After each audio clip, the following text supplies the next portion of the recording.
সালে যেমন তার পতন, গণতন্ত্রের আকাঙ্ক্ষা নিয়ে কাঠামোগতভাবে একটা স্বৈরাচারী এমনকি ফ্যাসিবাদী ব্যবস্থা কায়েম করার সমস্ত সাংবিধানিক আয়োজন ৭২ সালের সংবিধান ছিল। ওই গোড়ার সংকটটাকে আমাদের রাজনীতির মূলধারা কখনোই স্বীকার করেননি। অন্ততপক্ষে ৯০-এর বড় গণ আন্দোলনের স্বীকৃতি হয়নি, এমনকি ২০১৮ সালের নির্বাচন পর্যন্ত এই স্বীকৃতি আসেনি। এই স্বীকৃতি জাতীয়ভাবে আজকে যারা এখানে বসে আছেন, বিশেষত রাজনৈতিক দিক থেকে বলবো, এসছে ১৮ সালের নির্বাচনের পরে।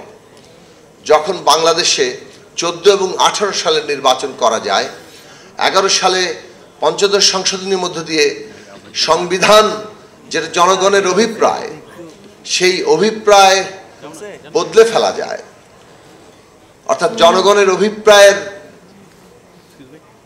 ঊর্ধ্বে সংবিধানের একটা অংশ কতিপয় মানুষ তাদের যে স্বার্থ অথবা আকাঙ্ক্ষা সেটাকে স্থাপন করা হয়।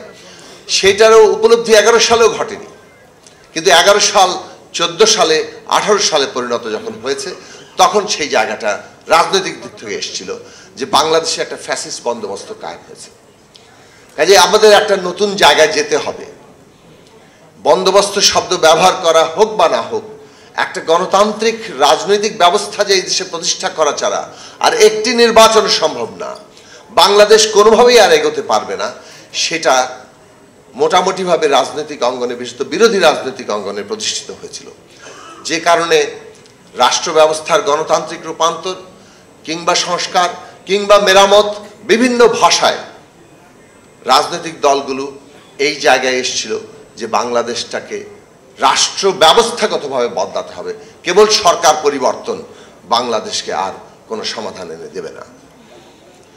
এখন একটা রাজনৈতিক বন্দোবস্ত প্রতিষ্ঠা করতে হবে। এইটা আমাদের ছাত্র, শ্রমিক, জনতা যে অভ্যুত্থান তৈরি করেছে তার ভাষা হিসেবে সামনে এসছে। এমনকি অন্তর্বর্তী সরকারও গ্রহণ করেছেন যে বাংলাদেশে একটা নতুন রাজনৈতিক বন্দোবস্ত তৈরি করতে হবে।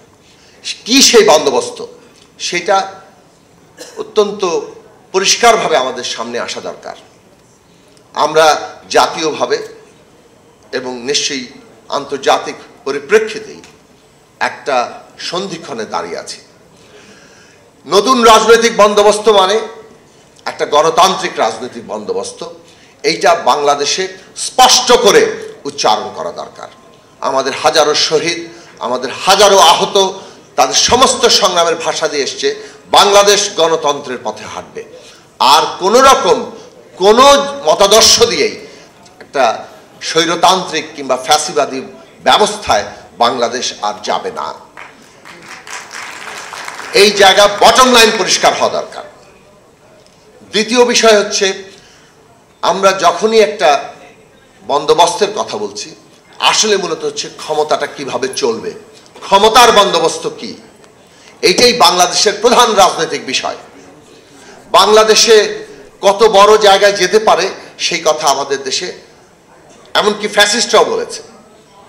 বাংলাদেশ আর কয়েক বছরের মধ্যে $1 ট্রিলিয়ন অর্থনীতি হবে, এমনকি আরো বহু ট্রিলিয়ন ডলারের অর্থনীতি হবে। কিন্তু এই যে এত বড় একটা দেশ অর্থনীতির দিক থেকে, এত বিরাট জনসংখ্যার দিক থেকে, আয়তনে ছোট হলেও এই দেশ এই রাজনৈতিক ব্যবস্থা দিয়ে আর চলতে পারে কিনা, এইটা ব্যবস্থাটা চালাতে পারে কিনা, ক্ষমতার এই বন্দোবস্ত এত বড় জিনিস ধারণ করতে পারে কিনা, পারে যে না, সেটা ইতিমধ্যে প্রমাণিত। ফলে বাংলাদেশের সামনে দুটো পথ আছে।